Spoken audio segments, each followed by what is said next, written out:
সুপ্রিয় শিক্ষার্থীরা, আসসালামু আলাইকুম। আশা করি সবাই ভালো আছো। আমি ন্যারেশনের দ্বিতীয় ক্লাস নিয়ে তোমাদের সামনে আজকে হাজির হয়েছি। আজকের ন্যারেশনের এই দ্বিতীয় ক্লাসটিতে আমরা আলোচনা করব রিপোর্টিং ভার্বের পরিবর্তন নিয়ে।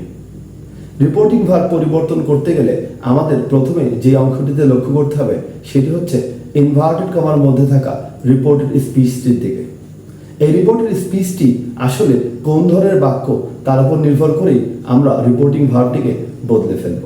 তার পূর্বে আমরা জেনে নেই যে অর্থ অনুসারে বাক্য মূলত 5 ভাগে বিভক্ত। সেই ভাগগুলো হচ্ছে অ্যাসার্টিভ, ইন্টারোগেটিভ, ইম্পারেটিভ, অপারেটিভ এবং এক্সক্লেমেটরি। আমরা জানি প্রত্যেকেই এই বাক্যের ধরনগুলোর সাথে তোমরা পরিচিত। এবার দেখে নেওয়া যাক বাক্যটি যদি অ্যাসার্টিভ হয়ে থাকে, দ্যাট মিনস ইনভার্টেড কমার মধ্যে বক্তার যে বক্তব্যটি রয়েছে সেটি যদি অ্যাসার্টিভ হয়ে থাকে তবে আমাদের রিপোর্টিং ভার্ব বা সেই টু বদলে আমাদের করতে হবে টোল্ড।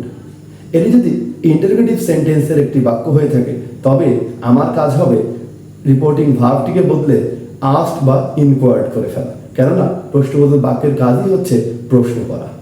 তৃতীয় ক্ষেত্রে যদি বাক্যটি ইম্পারেটিভ সেন্টেন্স হয় তবে আমরা 4 ধরনের পরিবর্তন করতে পারি।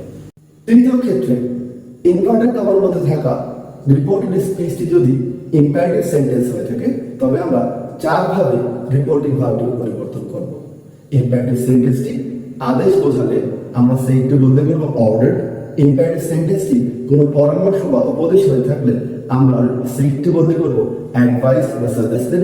ইম্পারেটিভ সেন্টেন্সটি কোনো অনুরোধ করে থাকলে রিকোয়েস্টেড বসাবো এবং ইম্পারেটিভ সেন্টেন্সটি দ্বারা যদি কোনো কাজে বারণ বা নিষেধ করা হয়ে থাকে তবে আমরা ফরমেট বসাবো। এবার আসি অপারেটিভ সেন্টেন্সের ক্ষেত্রে।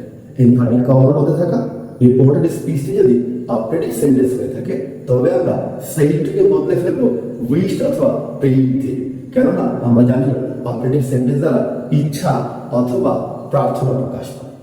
এবার আসি আমরা এক্সক্লেমেটরি সেন্টেন্সের ক্ষেত্রে। যদি ইনভার্টেড কমার মধ্যে থাকা বাক্যটি এক্সক্লেমেটরি সেন্টেন্স হয়ে থাকে তবে আমরা এক্ষেত্রে তবে আমরা সেইটিকে বদলে করব এক্সপ্লেইন উইথ জয়, সরো অথবা ওয়ান্ডার, কেননা আমরা জানি এক্সক্লেমেটরি সেন্টেন্স দ্বারা একজন বক্তার প্রচন্ড আবেগকে প্রকাশ করা হয়ে থাকে।